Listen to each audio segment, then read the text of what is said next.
Hello beauties. Today I'm going to be sharing about a recent experience that I had where I was psychically attacked and how I navigated the situation, and I'm going to give you some key tips on what you can do when you face these types of situations where your energy's not feeling right and you feel beside yourself, because it happens, right? So thank you so much to everybody who's showing up. I see Lena, I see Rachel, so many beautiful people. Hello, hello, hello. Hi, Samuel.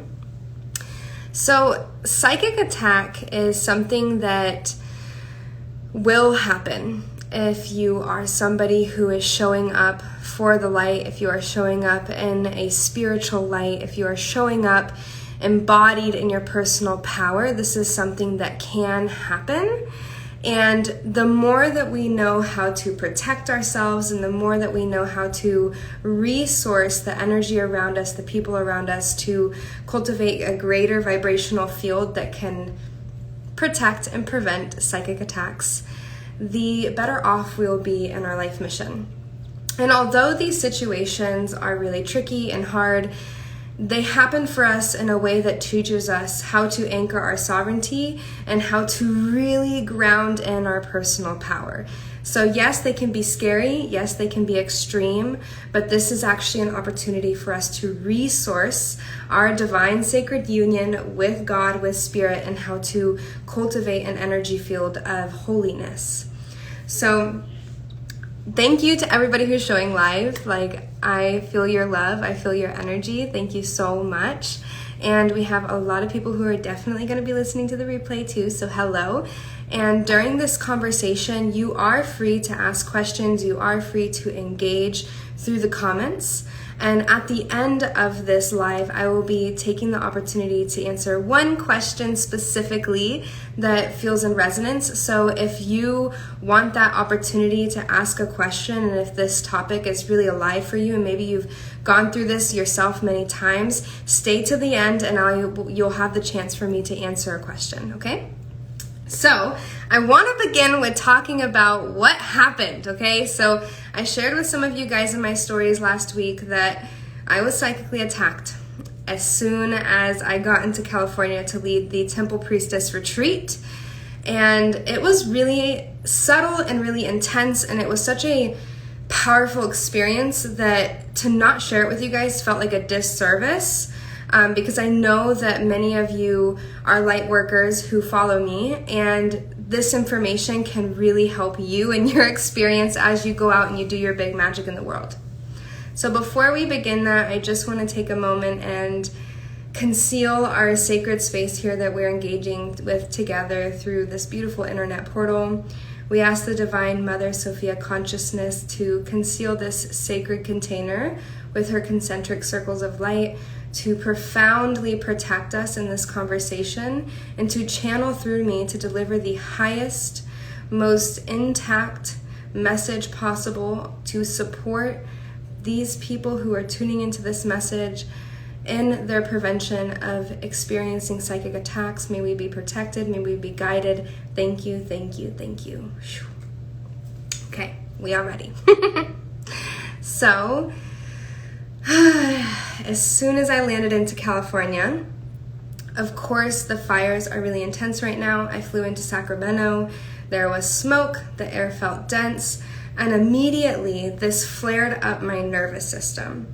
And so something that is important that I learned through this experience is that the moment our nervous system gets agitated or out of balance, we are susceptible to energy fucking with our vibe, okay? And this is it just happens, right? Because our nervous system is foundational, connected to our etheric field. It is a foundational aspect of our biomagnetic field. And when that is out of balance, our biomagnetic field responds to that. So the moment that I felt all that smoke, all the density, my nervous system flared up. And we landed, we got our car, we went on our way, and we were going to go camp on the opposite side of Shasta. So like if you know Mount Shasta, there's like the town of Shasta, and then there's like the big volcanic mountain, and then on the other side we were going to camp there because there was a nice river and it was going to be really sweet and nice. Well, we're on our way there, beautiful drive, things are good. I've been traveling since 5 o'clock in the morning, not feeling the best, but like things are okay and things are moving along. And we're driving and we're like, okay, we should probably get gas before we go drive up this mountain, okay? We're like, this is a good idea. So we're like, okay, where's the nearest gas station? Turns out the nearest gas station is literally 30 minutes in the opposite direction. And we're like, okay, thank goddess that we got this divine intuition to go to this gas station, and we hit it. So we're going to the gas station. We like it because it's called Comet. We're like, okay, that sounds kind of cool. Like, let's go there, let's go get our gas, and then we're gonna go up the mountain and camp on Shasta. So on our way, things get more and more dense. We're kind of feeling a little bit more lethargic. The smoke is getting heavier. We're like, oh my God, this is kind of getting intense. And we get into this town, and the town is called Bernie, and it's in California. It's in Northern California. And as soon as we get to this little gas station, me and my best friend Alicia are kind of like, what the heck, this feels weird. And my friend Brookie, she has to go in and go pee. So she goes in, she goes to the bathroom, and I'm like, okay, I'm gonna hurry up and I'm gonna go get gas. So I step outside the truck and I go and I start pumping the gas, and I'm like praying the whole time. And I like run back in the car and I look at Alicia and I'm like, something's not right here. And she looked at me and she said, I don't like it. We gotta get the fuck out of here. And we're both just like casting energy to Brooke, like, oh my God, girl, like, come on, get out. Like, she's taking forever in the bathroom. And meanwhile, there are like multiple women wandering around this place in this town, right around this gas station, looking lost, looking beside themselves, definitely looking like they are on some kind of drug and some kind of dense trap energy. Mind you, I'm extremely psychically sensitive. I'm a huge empath. And because of this, I could feel the density of what was around me. There's one woman who's carrying tons of bags, like walking through this field with smoke all around her, very dark energy, dark eyes, looking lost, wandering. Another woman is literally like holding her cell phone with her like headphones connected to it, and the headphones are dragging on the ground. And she's like, it literally took her 15 minutes to walk outside of the gas station 100 feet. And then there's another woman who drives up, she's like getting a whole bunch of like cheap beer and stuff. And then it's just weird. It was freaking weird. And it was like all these weird experiences with these women, and they look like they were under some kind of dark spell. And I'm just witnessing this, and I'm like, something ain't right here. And so Alicia and I are still waiting for Brooke. It took Brooke forever to get out of the gas station because there was another woman in the bathroom who was seeming like she was using drugs in the bathroom, okay? So it takes her forever, and Alicia and I are like sitting there, we're praying. I turn on my favorite soundtrack to turn on when I need some peace. It's a light language activation, and I turn it on, and we're chanting and we're singing and we're like praying and like trying to keep the vibe high. And then finally Brooke comes out and she looks at us and she's like just like, ugh, like, let's go. And so she comes in and she gets in the truck, and we're like, let's get out of here. So we are like, okay, let's go. And then we put in the GPS to the space where we were going to camp. And it wants us to go the opposite direction that we came. We're like, okay, maybe it's a better shortcut because we did go 30 miles in the opposite direction. So we get going that way, and we're driving that way, and it's getting more and more smoky, and we realize that the GPS is trying to take us into the fires. So then we're like, okay, this isn't right. Like 89 is closed. We need to go. There's a fire right there. Okay, like, so we turn around, and then the GPS reroutes us, and we start going back towards the fires. So we basically ended up having to go through this town 3 times trying to get out of it. And it felt so intense. It felt like this land was trying to lock us in as long as it could to take our energy, basically. So finally got out of there. And me and Alicia, as soon as we get out of the town, we're like, Brooke, we are not going to this camping spot. It's not the one. Obviously, it's not the one. And we're like, okay, what are we gonna do? So we decide, well, let's just drive to Mount Shasta. We'll find a camping spot in Shasta, And if anything, I was like, I'll buy us a hotel. I don't even care, but we're not going to this place. It doesn't feel right. My intuition's a hard no. And when you get these intuitive hits, you have to listen, okay? So we decided not to go, and it's really good because the fire ended up overnight going really close to that place. And I think it was the Antelope Fire. So we drive to Mount Shasta. We're on our way. At this point, by the time we arrived to Mount Shasta, we have all been traveling since 5 o'clock in the morning, which is a full 18 hours. Our energy fields were low from the travel day, lack of sleep, lack of food, as well as the smoke and this really dense experience we had in this really freaking weird town. So we're in Shasta, struggling to find a camping spot. We finally find one at like 11 p.m. We get in, we go to sleep, wake up in the morning. I instantly wake up and I'm like, something is just not right. Like usually if I have a long day, I will, do my best to anchor myself, but at this point I was like, I just need to go to sleep and that's gonna fix it. And usually when I'm sleeping, my energy will balance and I can kind of recalibrate. But I woke up and I still felt exhausted, which is a sign for me that something's depleting my energy, and I still felt out of alignment. So I wake up and I'm like, okay, I need to get up. So I get up and I go to the bathroom, I drink some water, and I decide I'm going to do my morning practice, which is tea ceremony. So I'm like digging through all the camping gear, setting it up, getting my tea going, and I sit and I have my tea. My girls come out of the truck and we all enjoy some tea together. And we kind of just do our morning practice, pull some cards, and then we go about our day. And after I drank tea and tried to do my own clearing, I noticed that part of my energy field was being blocked off. I felt like I was 10 feet above my body and I couldn't ground down. And I am somebody who, I consider myself as a master energy healer. I've been doing energy healing for 10 years, specifically working with my own body and then guiding others to work with their own body. So I can tell when something's out of alignment. So I felt it right away, y'all. So I noticed that I was like trying to ground down. I also channel light language. That's a very powerful tool that I use to try to do energy healing and clearing and anchoring. And I noticed my channel was cut off from the light language. I would cast out to my guides and there was a blockage. And then when it did start to come through, I noticed infiltration and I was like, fuck no, like what the hell's going on? So in this experience, I called upon help.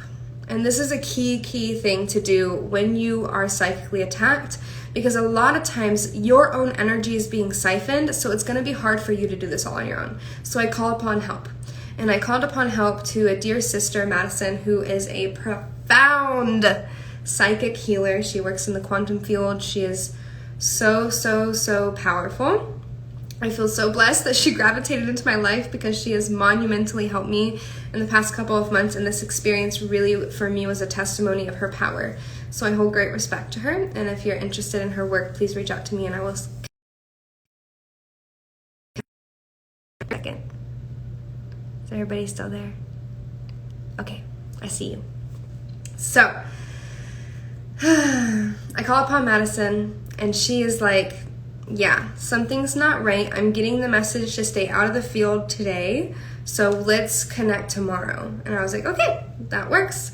We went from there, we went into town, we went to a crystal shop. I got some cards of angels and guides, connected with a lot of that sacred energy there, started to feel a little bit better. And I went and I had some Thai food in this Thai food restaurant in Shasta. They make the Thai food with Shasta water, which has all the magic in it.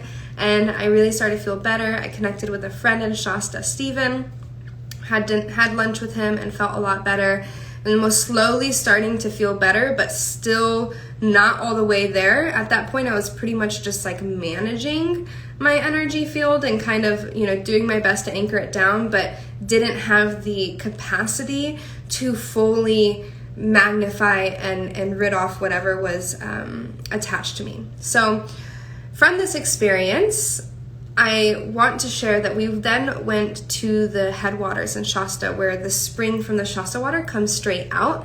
And I want to let you guys all know here, because I'm feeling some fear. This is not a message of fear. This is a message of divine protection and guidance. And this field is completely protected and cleared from any infiltration happening. This transmission coming through me to you is for your sovereignty, your healing, and your protection. So there's no worries here. We are free, we are clear. I wanted to send that as I could feel your guys' emotions on this story, okay? So Shasta water really helped. We went to the headwaters. I drank a lot of Shasta water. Then we went to a lake and I swam in a lake. And the very important message of this, which I think is important for you guys to know, is that when you feel attachments, when you feel entities or whatever in your field, have something cold. Drinking cold water, going swimming in cold water, running cold water on your physical body, because darkness does not, it likes heat. It likes sweetness. It likes things that are very palpable, very seductive. But coldness, it's sharp, it's jagged, so it'll cut it off. So we have that water. We go swimming in the lake. I pushed myself to swim across the lake, which was really good for me because I'm not the best swimmer. I'm getting better at it, but I'm not the best swimmer, so I pushed myself to swim across this lake and really activate my lungs, activate my body in the cold water, and really supported my nervous system in shifting frequencies, jumping into the water and like really supporting my nervous system and ridding off the density from the day before. So, whole day happens. We find our camping spot. Things are feeling a lot better. I'm able to go to sleep. And I wake up in the morning and I head straight to the retreat center. That was like 7 a.m. And then I'm able to kind of set my space and then take a shower. And then I'm able to have my call with Madison. And as soon as she got on the phone with me, she felt it. She was like, whoa, you don't even sound like yourself. You don't feel like yourself. And I know that you need to tell me about what happened, how you got into California. She's like, I can tell you caught it as soon as you got into California. And we start working. And this energy that was attached to me was very tricky. It was hiding. The moment that we would find it and clear it, it would jump to another part of my quantum field and try to leech onto there. And we had to sit for over an hour clearing this energy. It was very intense. Very deeply connected into my spine, into my ears, my nasal cavities. I couldn't hear. My ears felt like they had cotton balls shoved into them, and I literally had to dig into my ears and pull out the energy, the stuck energy, and many, many times just to hear. And she was having a hard time, and she's a very skilled energy healer, having a hard time at grounding me. My earth cord connected to the earth almost was severed, right? As I was saying earlier, that I felt like I was hovering 10 feet above my body. So she worked her magic. I can't remember exactly what she called this type of negative energy. It was something like a Murloc energy or something like that. I don't even remember what it was, but she knew what it was, and she was skilled enough to clear it and get rid of it, and she made the magic happen.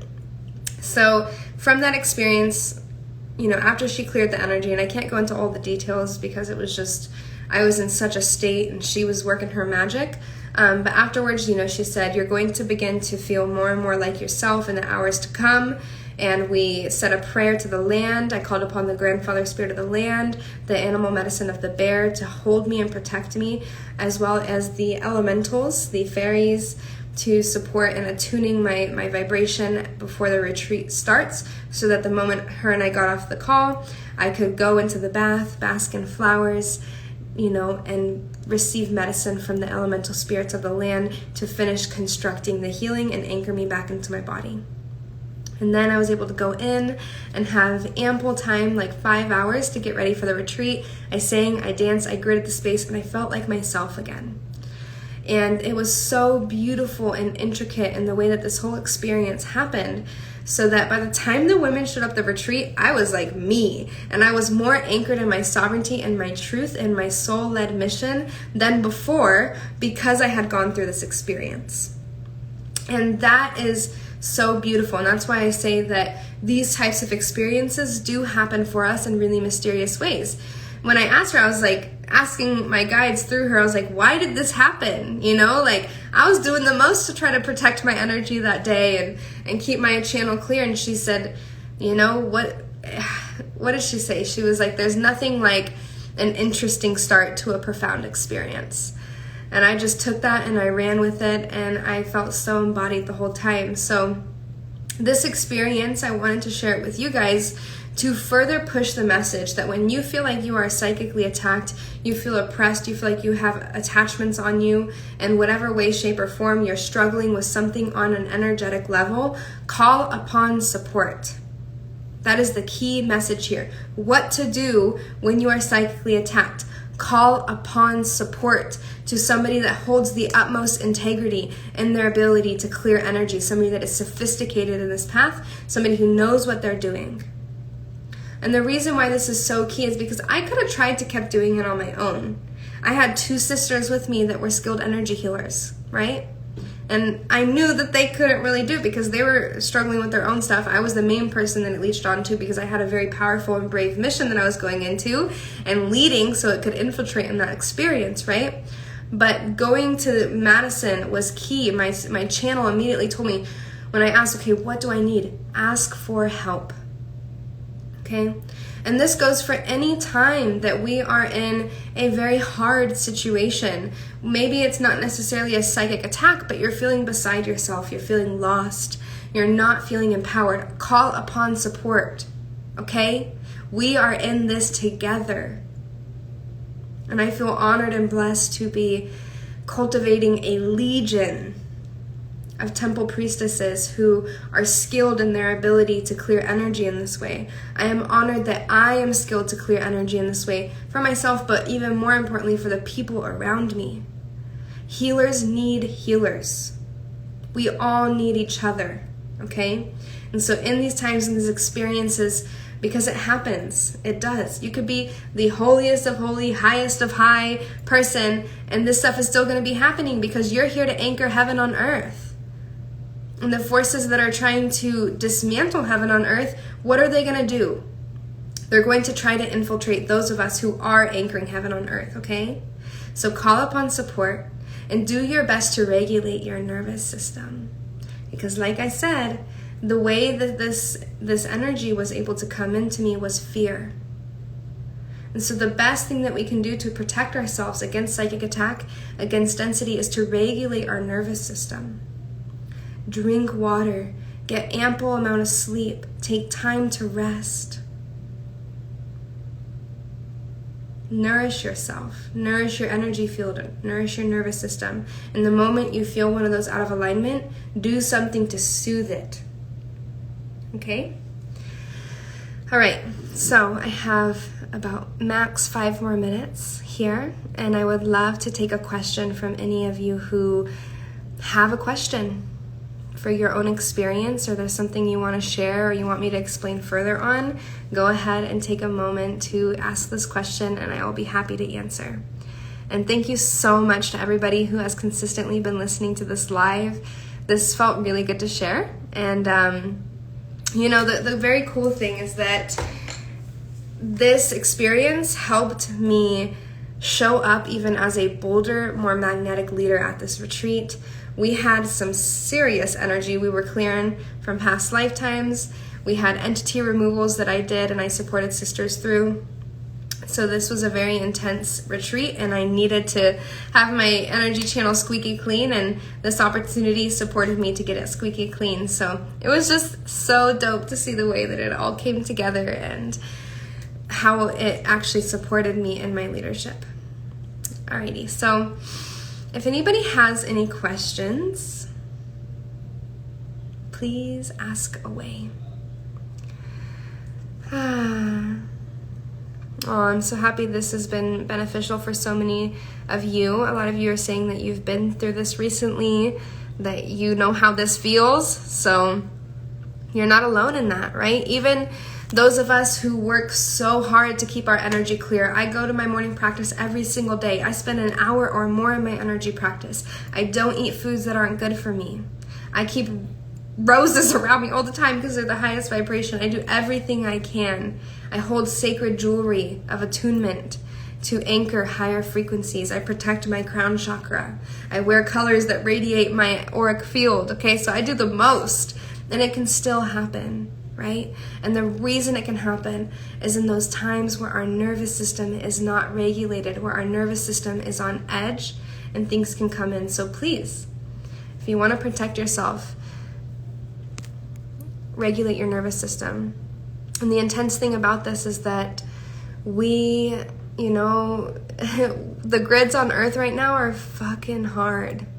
We're moving a lot of energy. There's a lot of timeline shifting. The grids are messed up. And so if you're a light worker, you're also most likely a grid worker. Your channel is gridding sacred energy on Earth. And so the more you interact with grids on Earth, the easier it is for you to get infiltrated upon if you're not regulating your nervous system and you don't have a support network to call upon. Okay. How can I break a spiral like this during the night or when I don't have access to a body of water? I crave to be submerged during moments like this, but I have a very limited access.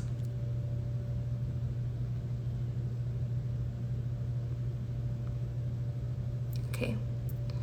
Just looking at all these questions. Beautiful. All right. Yeah, I really do want to answer your question, Bethany. Hello, Bethany. So this is individual for you, sister, and I'm going to channel some information for you. Specifically beginning when this happens to you in the night. Your guides are saying to clear your frequency with a cooling breath. So if you're at night and you're in the night and you don't have necessarily resources like water or environments or people to call upon at those hours, enter coolness into your body with a cooling breath. How you do this is you make a pinhole with your mouth. Exhaling through the nose.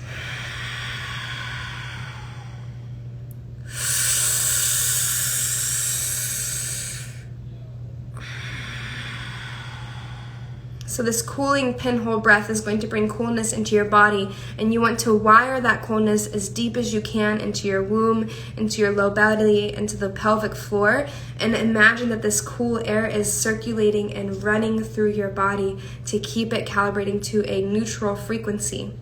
While you're doing this cooling breath, there's a mudra that you can include with it.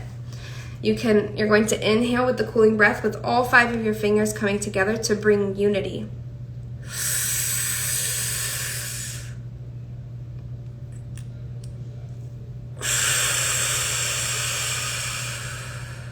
So on your inhale, bringing the fingers together like this, and then holding, cycling the fingers in towards your heart, activating your heart energy, clearing the higher heart, and bringing prayer at your third eye.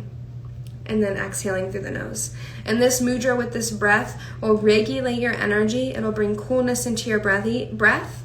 And then from there, with the mudra, it activates your body to awaken your heart, your higher heart, and protect your third eye, which is essential when we are being psychically attacked. Our portal to the divine is our heart, right?